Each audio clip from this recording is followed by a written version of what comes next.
once again, a pause. All right, so let me explain to you what happened.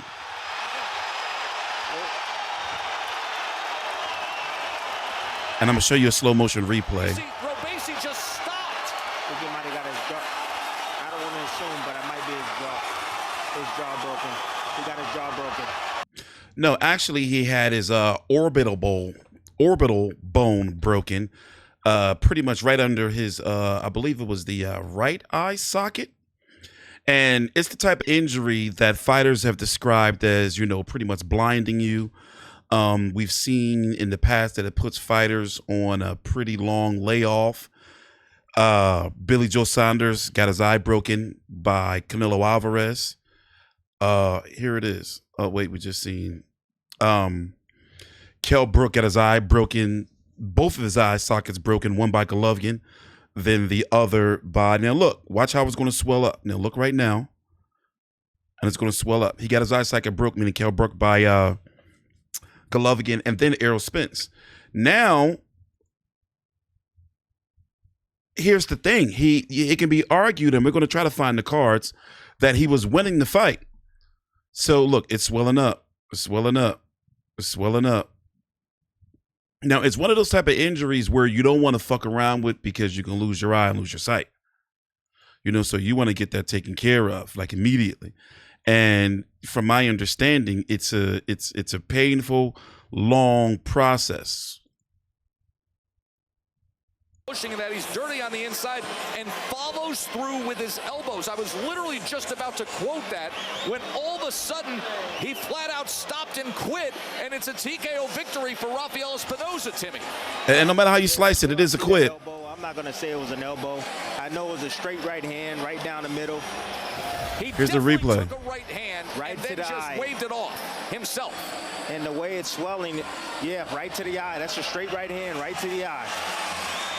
And it was like a grazing, excuse me. That's a TKO That's a victory. TKO My victory man right quit. there. Yes, he Punch sure was did. landed. He sure Bernardo. did. Yeah, he quit. A quit is a quit. The punch that caused the injury was an elbow the round before. And in between rounds, Robeisy Ramirez came to the corner and complained that he couldn't see. Ismael Sala said, why don't you go out there and see what you can do? And when that punch landed, that's all he could handle. All right, so they claim that there was an elbow in the 5th round. They went out to test themselves in the 6th round. As soon as a flush right hand landed, he says, double vision, I can go no further.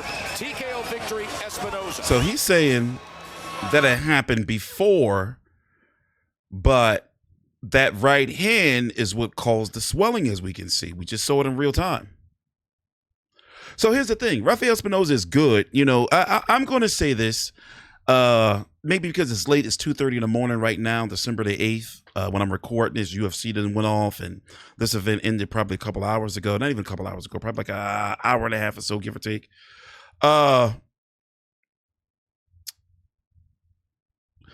Rafael Espinoza is kind of like the 126-pound Sebastian Fundora, because that's the featherweight champion, 126 pounds, WBO champion. We're going to talk about the rest of their division. He fights tall. He's 6'1". He weighed in at 126. Below the 126-pound limit. But he came into the ring, according to ESPN, at 144 plus. So put on nearly 20 pounds whenever they weighed him in. And he can fight. He can jab. He's got the fundamentals. Rafael Espinoza, a winner by TKO in 6 in a very odd ending to this championship fight. Listen, our team in the production truck is going to scour that 5th round and try to find the elbow that Robeisy. Yeah, I want to see what they're talking about. Citing. We know there was a flush right hand. We know the former champ waved it off himself, and Espinoza retains. Bernardo. Robeisy, explícanos qué pasó. Robeisy, explain to us what happened. No, me dio en 2 ocasiones con el codo en el 4º round, donde empecé a ver doble. See, when you see, I hate pausing during my crash my computer, but see that looks like something's broken. I'm telling you, I've seen, like, when it swells up like that, But so far as we're seeing, what we can finish listening Se to, lo dije al árbitro, el árbitro not seeing anything. hizo su trabajo, lo regañó, pero Here's the el scorecards. daño estaba hecho. Says, look, what ended up happening is in the fourth round, he hit me with a couple of elbows in the follow-through. I complained to the referee about it. He did his job, supposedly, and this happened. ¿Por qué decidiste abandonar el combate? Creo que es la mejor decisión de que me den un más golpe cuando tengo una visión doble y no puedo estar en mis máximas condiciones. La mejor decisión This is just immature. para cuidar mi with salud. them. Pero como todos están viendo, estoy bien de salud, estoy bien físicamente. Yo estaba dando una buena pelea y simplemente que si no puedo seguir por mi visión, no es mejor parar. Look, I had to make a decision for my own health. If I'm not being protected, look, I had double vision, and I had to make sure that I leave this ring with my health. You see, I'm okay, fortunately, but I just could not see out of my right eye. Ibas bien, you were doing well, but when did things change? No, simplemente creo que estábamos haciendo el trabajo perfecto. Sala me estaba guiando en la esquina, yo estaba haciendo tremendo trabajo, creo que estaba dando los mejores golpes, haciendo mi bolseo como estoy acostumbrado a hacer, simplemente cuando hay una acción que no es un golpe, sin embargo, en medio par de golpes y vieron que yo continué peleando y seguí guerreando porque no es que me molestó, simplemente es que cuando no es un golpe y es un codo en el medio de un ojo, es imposible continuar. Gracias. Necesitan llevarte al hospital. They're going to take Robeisy Ramirez to the hospital immediately here. What he said was, look, at the end of the day, I couldn't see. Those were elbows that ended up hurting me, and I had to pull out of this fight. I'm happy with my decision. Now we're going to move on to Divino Espinoza. A big victory for you. Un gran triunfo para ti. 6'1" is tall for 126 pounds. Like, that's freakish. What you think about landing that right hand and Robeisy Ramirez? It's Paul Williams. Mira, yo solamente estaba haciendo mi trabajo. Obviamente lo agarré, pero pues ya venía apenas empujando y yo creo que la verdad la presión y los demás rounds iban a ser muy complicados para él y pues quiero decir que pues sintió la pegada, sintió la mano o quizá pensó que no iba a poder y pues ya pasó, gané. He's like, look, I landed a clean shot, that right hand. That was your Dennis Ugas talking to, if you can see, to Robeisy Ramirez. Remember, he got his eye socket broken too by Errol Spence. Whole bunch of broken eye sockets. Pues quiero decir que pues sintió la pegada, sintió la mano o quizá pensó que no iba a poder y pues ya pasó, gané. He's like, look, I landed a clean shot, that right hand, and he Straight felt clean that shot. power. I think he was feeling the power. He's starting to feel my pressure coming on, and I think the fight was turning in terms of the tide was coming in my favor. He was feeling my power, and I think he knew what was coming next. Para ti, ¿qué sigue ahora que defiendes con éxito esta corona? What's next for you now that you defended this belt? Mira, yo lo dije desde un inicio, yo quiero ser leyenda, quiero ser un grande del boxeo de México y quiero pelear con quien sea y que la gente sepa que estoy aquí para darle grandes peleas. I've said it before, I want to be a legend, and that's why I'm willing to face anybody. The fans want to see me, they're out here seeing me, and I'm going to be a fan favorite. Y finalmente, ¿cómo se siente? How does it feel to do this in front of the crowd? No, de verdad, soñaba esta noche y quiero decirle a Phoenix que va a ser mi nueva casa y voy a volver a darle grandes peleas y que viva México. Viva la Mexico. Phoenix, this is going to be my new home. I'm going to come back and give you great fights. Long live Mexico. Tess, back to you. All right, Is he moving to Arizona? So I don't know why. Mind you, notice that they didn't find no type of tape of any elbows. I didn't see any elbows. It was a 6-round fight. Really, the beginning of the 6 rounds when the fight was stopped. So 5-round fight. And I didn't see any elbows anywhere.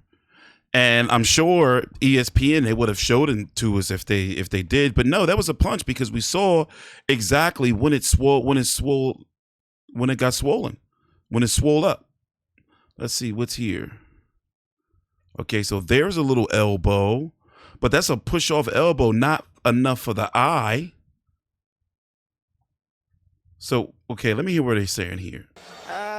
It wasn't the elbow. It's almost like the forearm, the back of the forearm. Yeah, it is. You know, I find it hard to believe that caused. It doesn't look intentional. To swell up like that.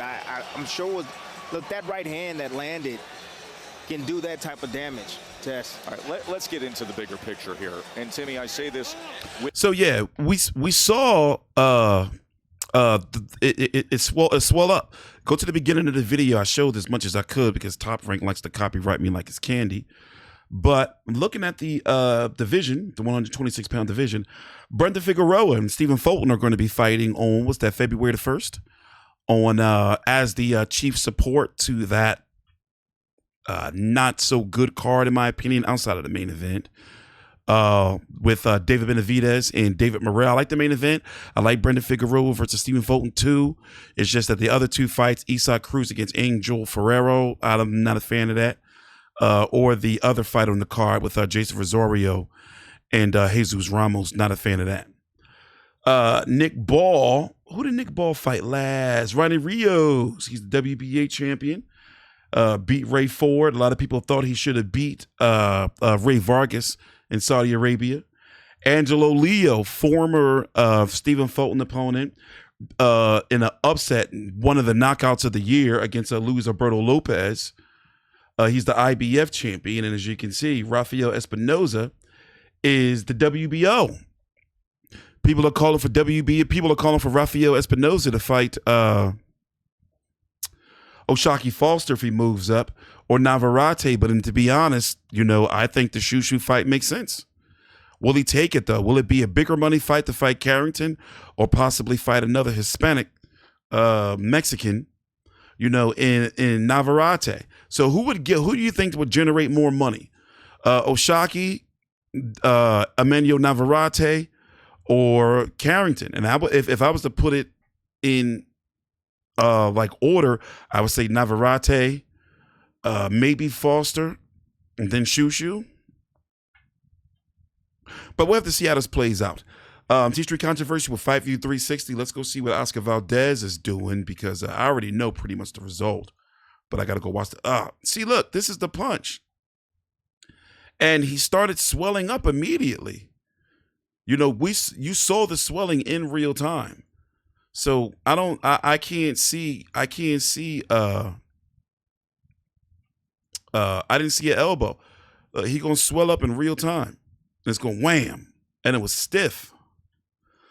Well, follow me on Twitter at TstreeT Controversy. Here is the my Twitter. The link is down below in the description box. Thanks for watching. Please subscribe.